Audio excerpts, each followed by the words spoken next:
Good morning, Revolution, everybody, and happy holidays. Great to see all of you. We got a lot to talk about today. We have everybody is back. Rosanna and Anita and Scott, everybody's here and ready to go, good to go, which is great because our lineup is probably going to change and with the coming of the new year a little bit. And we got a lot of surprises in store for you in 2024.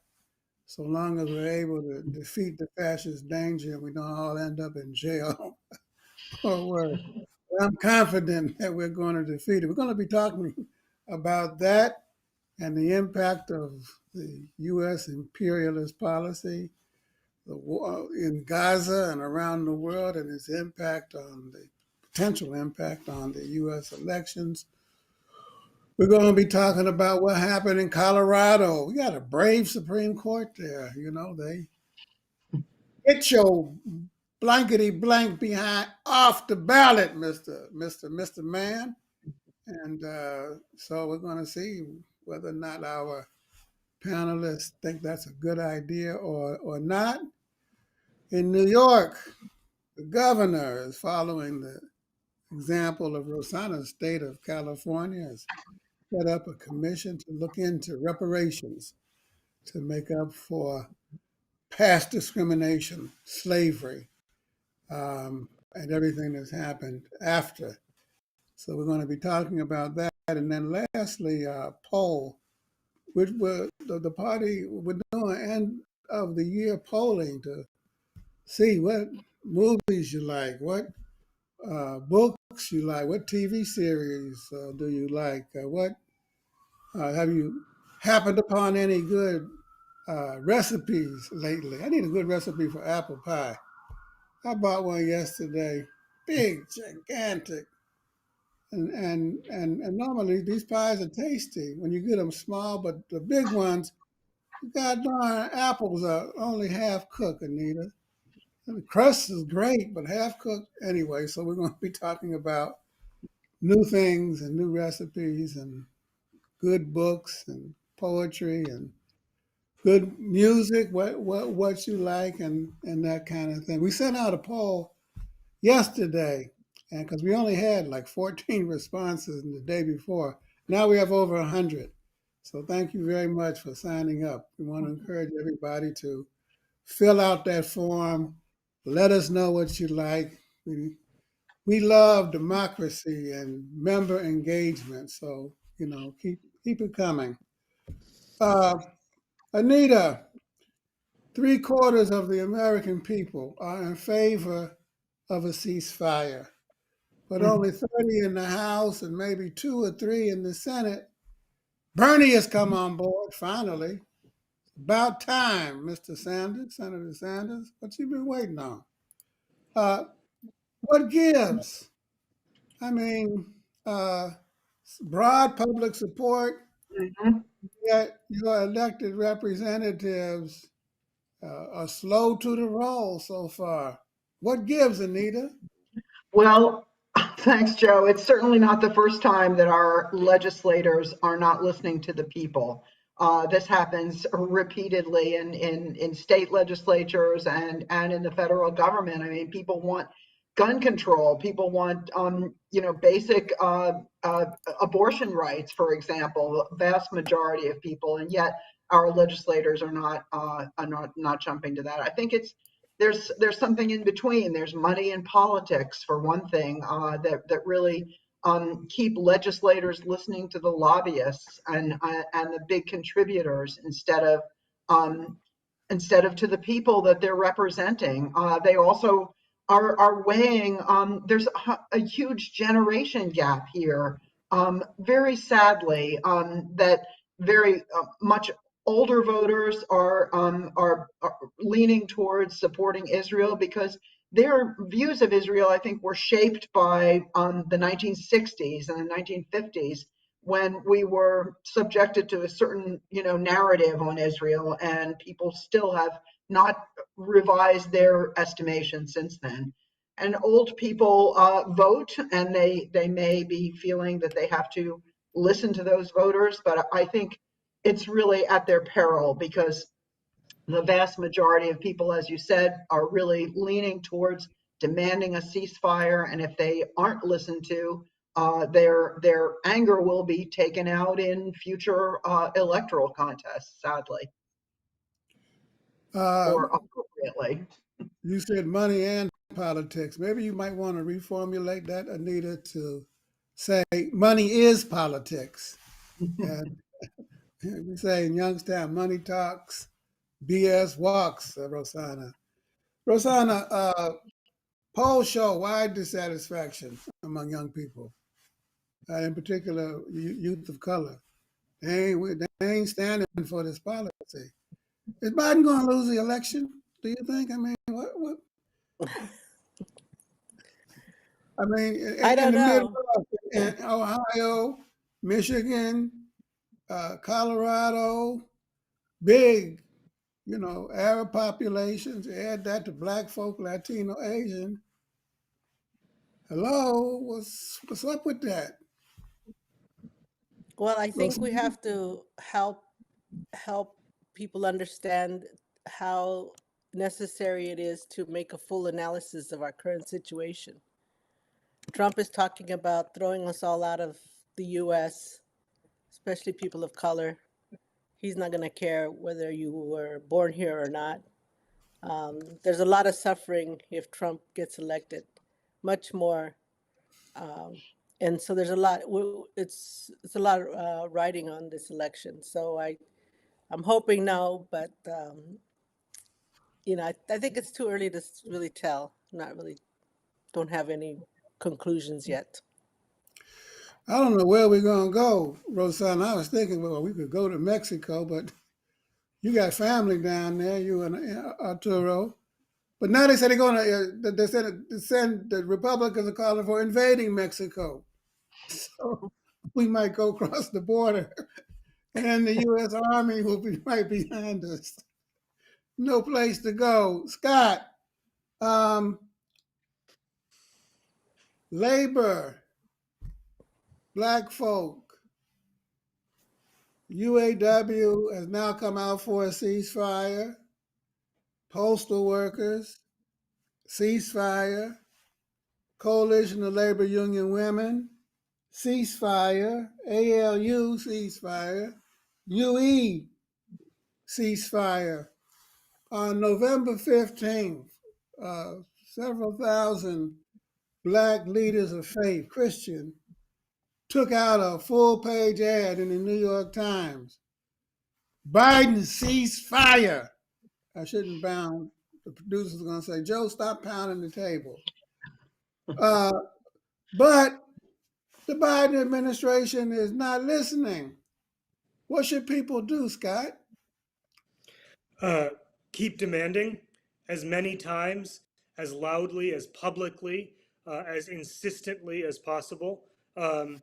Because I think the other part of this, of legislators and elected officials not responding to the very clear majority, the very clear demand for a ceasefire, is that um, many people just don't people are conditioned and trained not to think that they can wield power, not to think that democracy means that once every couple of years they get to vote, right? And um, that's your only leverage. And if you don't like what the person's doing, you withhold your vote from them. But that's not how we see it. We need to get people um, you know, continually, in the streets, on the phone, through letters, um, demanding this ceasefire because it's necessary. And what we've seen with all these groups that you mentioned, Joe, the NAACP, the Black Faith Leaders, the UAW, is the recognition that this ceasefire is a key component of the struggle for democracy.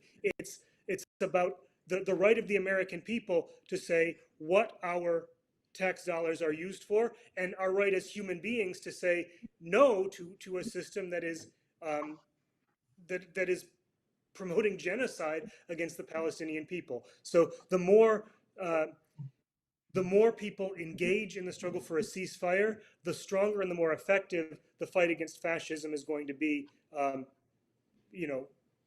going forward.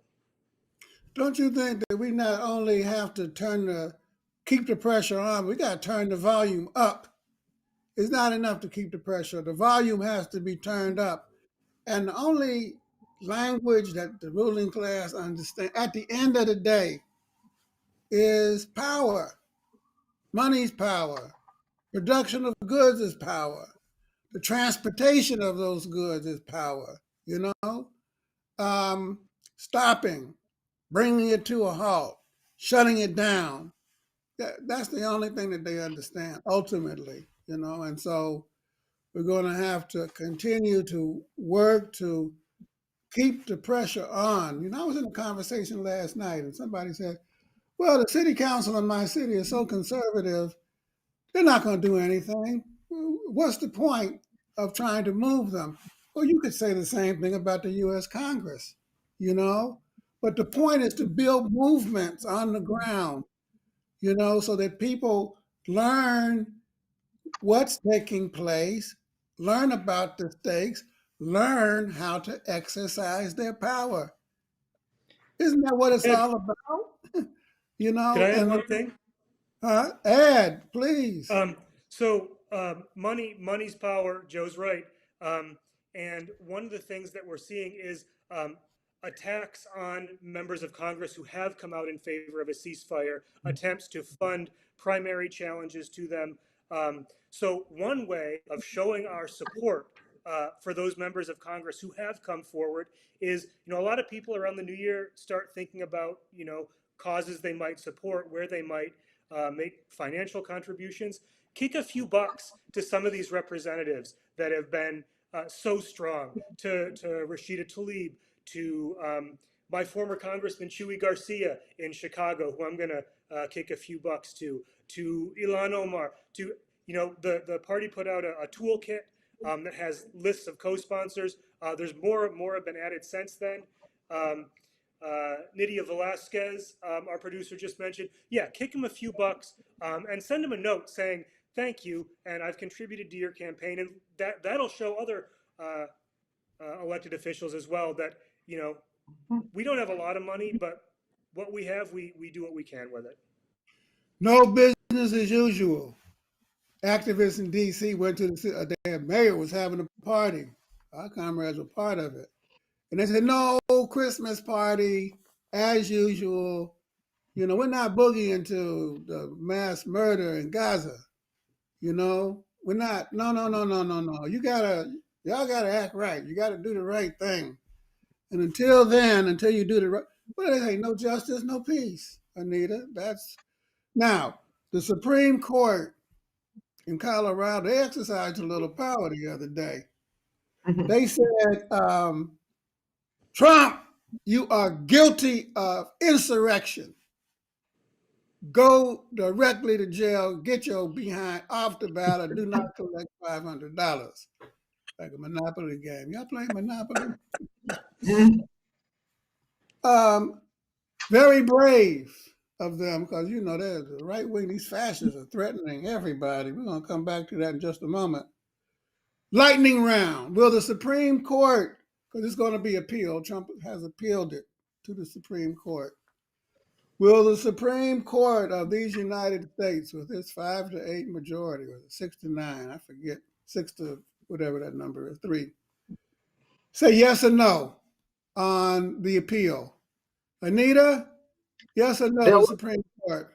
They'll overturn it in Trump's favor, which is just against exactly what it says in the Constitution. They're going to turn it over in a New York minute. You think, huh? Rosanna, yes or no? The Supreme Court's going to rule in Trump's favor. I don't know. I'm still surprised that the fool got on to become president, so I don't know. Okay, abstain. Scott, yes or no? The Supreme Court will overrule the Colorado Supreme Court and vote. Go ahead. I'm not sure I agree with Anita. I think So Trump has a worse record in front of the Supreme Court than any president since the 1930s, I read somewhere. He really does not have a great record, despite appointing, so many of the justices. Uh, and and I think the Supreme Court is also reeling right now from, a lot of these ethics scandals. And there's a very, very strong push to try and restore the image of the court as this impartial whatever. So I think that the court is going to be a little more circumspect than they might otherwise have been. And I don't think this is going to, I think they're going to try to make the most narrow kind of technical thing to say, yes, we're upholding the Colorado Supreme Court's ruling, but this close to election time, it should, something like that. I think it's going to be a really, kind of double speak. I don't think it's going to be, in favor of democracy, but I don't think it's going to be a quick decision in favor of Trump either. Okay, I don't know either. It's too. Anita says no. Scott says yes, kinda. Rosanna says I don't know. I don't know either. I think that they're probably going to say this thing has to be decided by an election. Because of the deep. Well, because first of all, they're all right wingers. Not all of them. Got 6 right wingers. I think you're right, Scott. That Justice Roberts is going to try to split the difference, but to the right, and probably but ultimately this thing is going to have to be what's best for the court to do it or for an election to decide it. Anita, does it matter? I think it is. I think it is best for the people to decide it, but it's just one more chance of stopping Trump from his ultimate, taking over and perhaps dictatorship in the United States. And we look back on the times when he could have been stopped. In particular, the second impeachment, when just a few more people voting against Trump would have meant that he wasn't eligible for further office, and he should not be eligible. Anyone who does not, who stands as an obstacle to the peaceful transition of power, which we have understood to be a bedrock of the democratic process, forever since George Washington. I don't think he deserves to be ever elected to an elected office or any office, and probably does deserve to be in prison for that. But I'm happy with him just losing all his money and maybe getting exiled to some faraway place where we won't have to hear him anymore. But never an elected office. He should never be allowed back Where in. are you going to send him? Don't nobody want him. Elba, I don't know. I mean, where? I mean, what? Rosanna, That's an insult to Napoleon. right. Rosanna, even if there's an election, they're going to say, Trump and them are going to say, it was stolen. So no matter what you do, they're going to object. So does it matter whether Well, it's the court that rules them I off the think what ballot? I think Go what ahead. would matter is if a massive amount of people go out and vote. That's how, we've seen other elections in other countries, like in Mexico, they, even if they committed fraud to stop the current president from being elected, they couldn't, it wasn't big enough to, because there's a record number of people went and voted. So their attempt to commit fraud was unsuccessful because there's just too many people that went out and vote. So I think a massive amount of people that really go out and vote, it will make a big difference, and it will be undeniable. But we have to go out and vote. We have to do it. People are still debating. Trump has started this, they're poisoning our blood garbage again, echoing Hitler and Mein Kampf. They're poisoning our blood. And but why are people still debating, Scott, whether or not this boy is a fascist? You know, in 2021, his former chief of staff quoted John Kelly, General John Kelly. Trump is saying, Hitler did a lot of great things, guy. I mean, Scott, where's the debate? So I want to start by just kind of reminding folks that, before anybody else was seriously talking about fascism, we were the ones who raised that. We were the ones. The Communist Party said it's time to say the F word, right? It's time to call Trump and call this threat what it is. Um, and I think there was resistance to it then, and there's resistance to it now because a lot of people um, understand that when you're faced with fascism, you have to fight, and a lot of people don't want to fight. A lot of people want to sit back and think, oh, you know what? It's not that big a deal. The system is designed to handle multiple perspectives, peaceful transfer. No, we are facing a fascist threat. A struggle is necessary. Everyone who values democracy has to be involved. And we say the working class has to be in the lead, but it is a struggle that requires everyone who has any interest in democracy. And that's why people are resistant to calling it what it is, because the ruling class in particular, they're happy with the most minimal amount of democracy possible, democracy for them. And they don't want to be drawn into because when you fight to preserve democracy, you have to fight to expand democracy. They're not separable. Um, and that's the resistance, I think. But Anita, where's the democracy for Gaza? There's no democracy for the people in Gaza and the West Bank. They're bombing them to kingdom come. And it's, it's Biden that's doing it. So, I mean, how are you going to convince people to, aren't all of them fascists? Oh, no, Joe. They're not all fascists. I think Biden is no different than previous presidents in that he's pursuing an imperialist line vis-a-vis the world. And I don't think that he's not any more of a fascist. Well, he's not a fascist.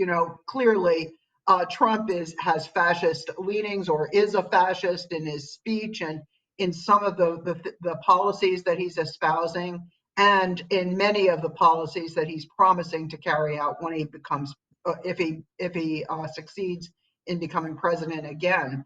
Biden is definitely not there. I mean, they definitely are not listening to the will of the people on this particular issue, and especially not listening to youth in this country that I think really need to be addressed. But Biden is not a fascist. Biden has done some. The Biden administration has allowed the working class to exert its will in more areas than ever were possible under Donald Trump as president, and in many cases under previous Democratic presidents.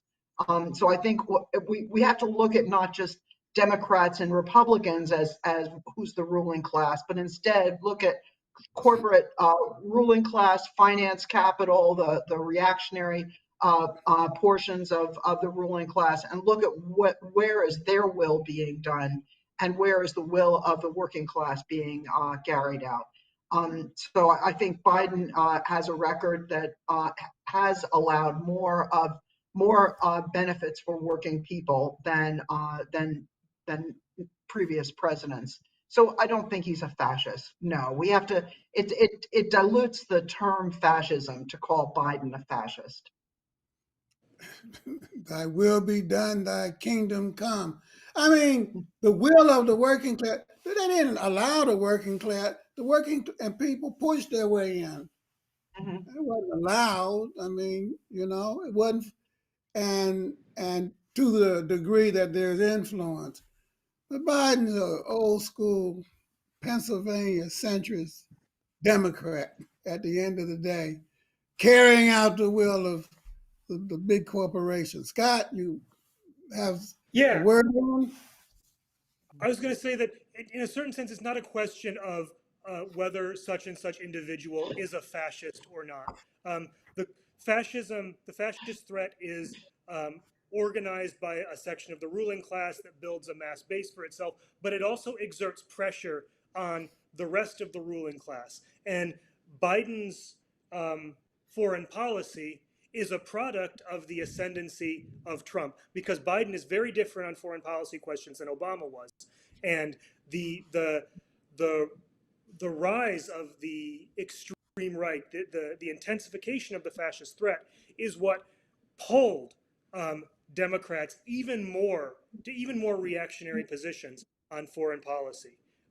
For various reasons, some were attempting to kind of outflank Trump and paint themselves as more, hawkish on national security, whatever. The overall effect was that the stronger the extreme right gets, the more the other section of the ruling class gets pulled into its orbit, and that's what we're fighting. Oh my God, what has happened? Scott and I finally agree on one point. It must be the day after winter solstice. Something's in the air, the magnetic something or other brought our two positions together. Absolutely right.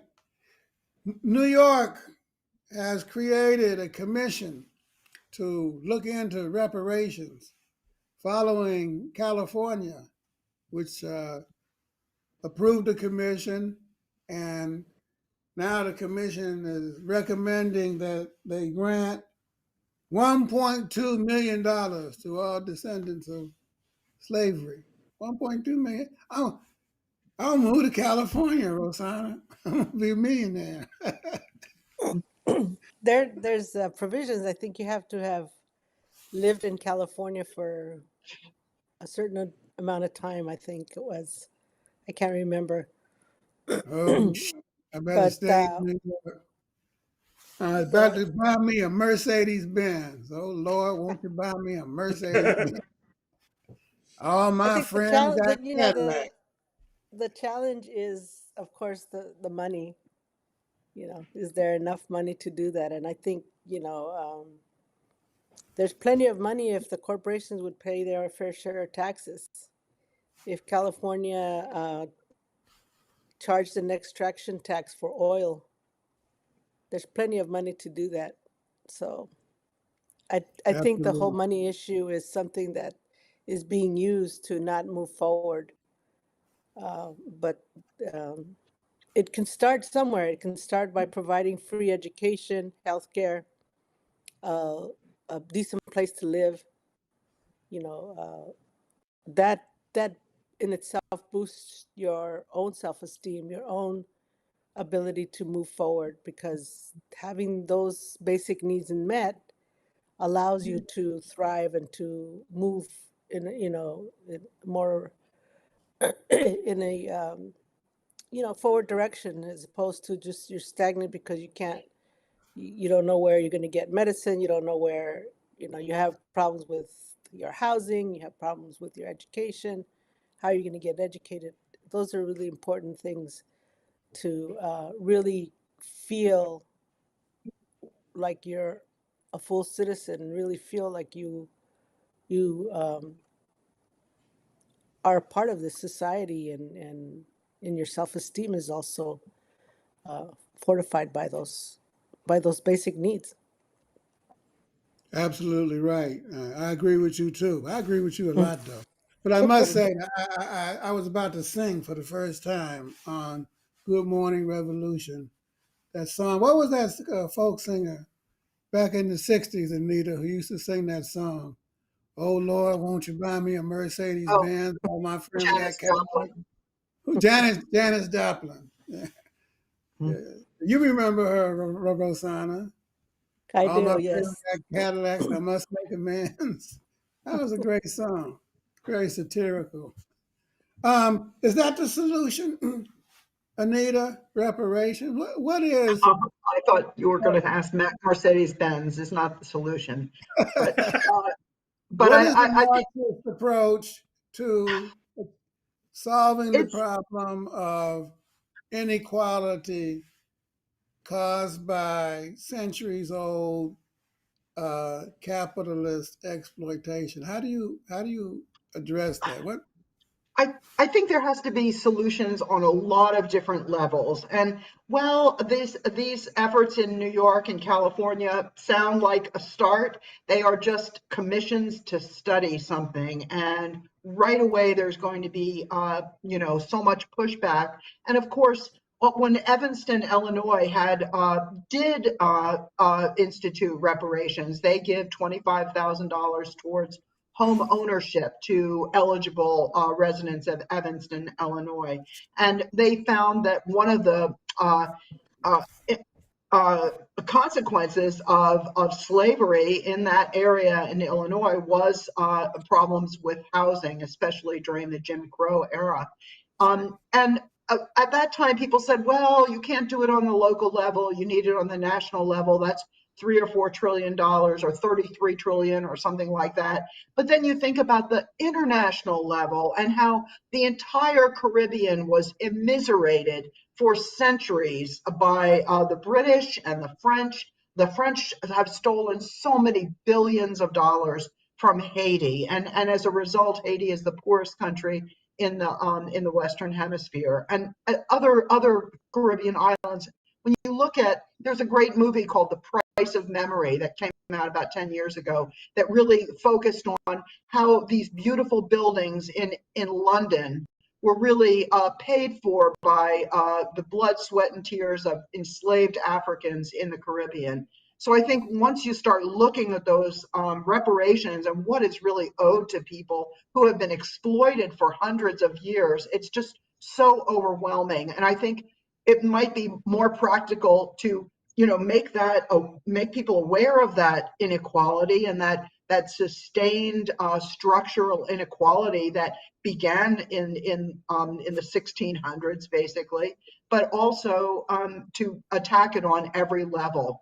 Um, Attack it via institutions, like I think some universities have seen themselves have seen their studied their own exploitation of people of color and tried to make some amends. So I think it has to be attacked on all levels, including learning about those inequalities and their structural roots in slavery. And that's through good education in history and not what the Republicans want you to learn in your history classes. good point, but you don't even have to go all the way back to 15th, 16th, 17th, 18th, 19th century. Subprime crisis.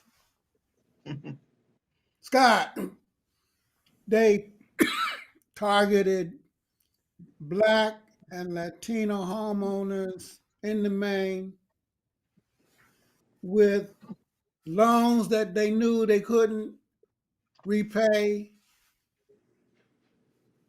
Yeah, this escalating, huh? this it, Escalating. I'm gonna try this one I more was gonna time. say, and that's part of a pattern of the exclusion exclusion from the real estate ownership and exploitation of people of color in the process of trying to acquire um, homes that so there's if we think about redlining and the denial of mortgages to um, African Americans in particular, that locked them out of the the only real source of wealth that the working class has had in this country, which is home ownership, right?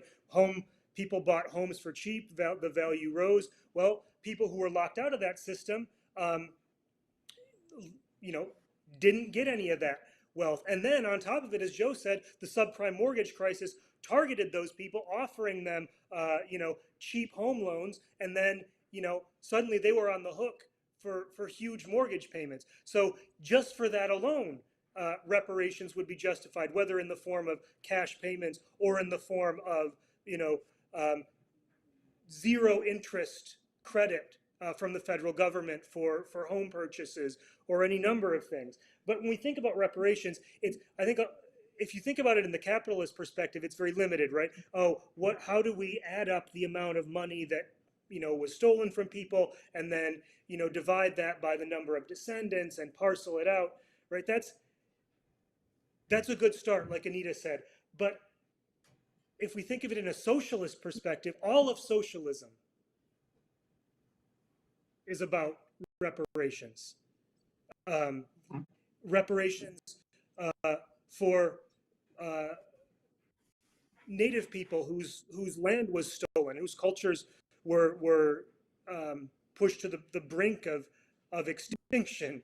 Um, uh, African Americans who suffered from slavery, the working class whose labor has been stolen, right? Reparations is a much bigger thing that requires systemic social change as well. And within that, you need special compensatory measures, special to make up for past discrimination directed at women, at Black folk, at Latino, at Asians. That's what affirmative action is all about. You know, to make up for past.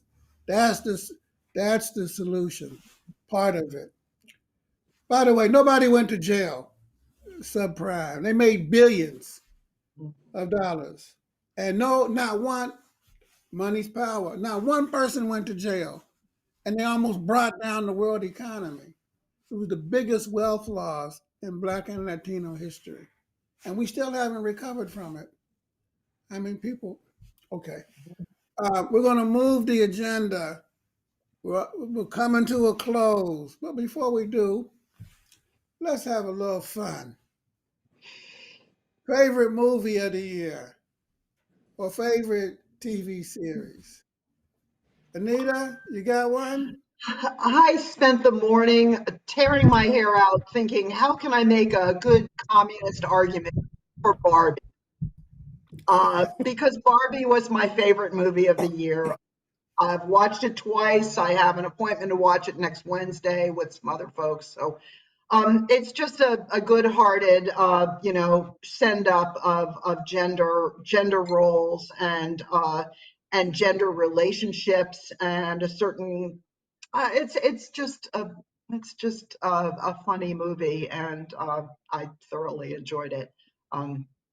But I have no reason. I have highbrow taste when it comes to books, but it's too soon to talk about 2023 books because they're not available to me in the library yet. So I'm still catching up with my 2021 and 2022 books. But there are great books coming out, and but I don't see a lot of movies, but I've seen that one and I really enjoyed it and recommend it. Barbie. Okay, is that your favorite movie, Scott? Barbie? I gotta say, I haven't been to see many movies this year. I wanted to see Oppenheimer and I wanted to see Barbie. I still want to see them. I didn't get to see either. The only movie I went to see was the new Paw Patrol movie with my 5-year-old, and I thoroughly disliked that one. I used to like the Paw Patrol, but for some reason, this latest movie they decided to militarize it. All of a sudden, these puppies who are rescue workers or whatever have an aircraft carrier and weapons and stuff, and that was a real turnoff. So that's my vote for most disappointing, but it's also the only movie I saw this year. Rosanna, you have a favorite movie of the year? No, I don't go to movies. I've heard of, good movies, but I just don't. I get too restless in movie theaters, so I know. But I did read uh, I've read several books over the year, but one recent one I read was it's called Finding Me by Viola Davis, and I thought it was a very insightful um, look into struggle and success and everything that comes with that by by the actress Viola Davis, and I thought that was very good. Okay, okay, that'll work. I didn't see any movies. I didn't go to the theater this year, but I do watch a lot of stuff on Netflix and other streaming service. My favorite streaming series was The English. It's on Netflix. It's a western, actually. First, I thought it was about something that was taking place in the UK, and they do have a couple of scenes from there. But it's about a bunch of colonialists who come over here and how they wreaked havoc out west. And it's told through the story of a woman who was a privileged person in the UK. She was some kind of baroness or something. And she comes here looking for the father of her son who left and emigrated to the United States. But he was perpetrating in more ways than one. I'm just going to leave it there. You'll have to find out how and why. And she was on a mission to find that son of a blankety blank. I'm not going to say why either. You're going to have to watch the movie. A lot of prominent people passed away this year. I want to know, the three you hate the most and the three you love the most. So get out your pen and paper. Matthew Perry passed. Henry Kissinger passed. Norman Lear. Bye, Norman. Ronald Isley from the Rudolph Isley from the Isley Brothers. Remember that group? Uh, Richard Roundtree. Bob Barker from that show. What was that? The Price is Right? Sinead O'Connor. I love me some Sinead. I'm sorry to see her go. Tony Bennett. Some people say he was a progressive guy. I don't know if that's true or not. Pat Robertson. May he rot in hell. Mhm. Harry Belafonte. Tina, Oh, Tina Turner. Harry Belafonte. Anita, the top three you like. top three I like were Belafonte, uh, Lear, and who did you just say? Tina Turner. Tina Turner. Love me some I, Tina yeah, Turner. Tina Turner. and Kissinger's the top on my villains list. See you in hell, Henry Kissinger. So Rosanna, the three you hate the most. Oh, geez. Kissinger, Robertson, and I don't know the others that well to hope Okay. to wish them in hell, but I do those. Scott, the three you like the best. Um, I'd say probably Sinead O'Connor, Harry Belafonte, and Tina Turner. Um, uh, and certainly not shedding one tear for Pat Robertson or Henry Kissinger. Bye. And that does it for our show. Please go to your email, open up. It says help wanted, and we do need help on this. We got 3 or 4 survey questions. Uh, we People have are writing in some of the top movies: Rustin, Blue Beetle, Oppenheimer. They say Oppenheimer is a great movie. A lot of it takes place in Youngstown because he married a woman from my hometown. Go ahead, Mr. Oppenheimer. The best sisters are from Youngstown. We know that's true. I imagine they're not saying the same thing about the guys necessarily, but whatever. Barbie, Killers of the Flower Moon. I hear that's a great movie. Spider-Man. People like Spider-Man. Across the Spider-Verse. A lot of fantasy here. They clone Tyrone. Blue Beetle, so people, let's see, TV series. People like Severance, Silo, The Last of Us. That's about those monsters. What do they call those monsters? Fargo. I liked Fargo. Invincible, Secession. I'm a Virgo. So, please send it in. We're going to publish the results. next year. Today's our last day. We're not going to be around next week, but we will see you the first Friday in 2024. So until then, comrades, friends, siblings, stay strong, stay safe, stay in the fight. Happy New Year, everybody. Take care. And thanks Happy to New all Year. Bye. the viewers, Later, uh, comrades. and thanks to all of you. We're going to have a great 2024. Bye now. Bye. Bye.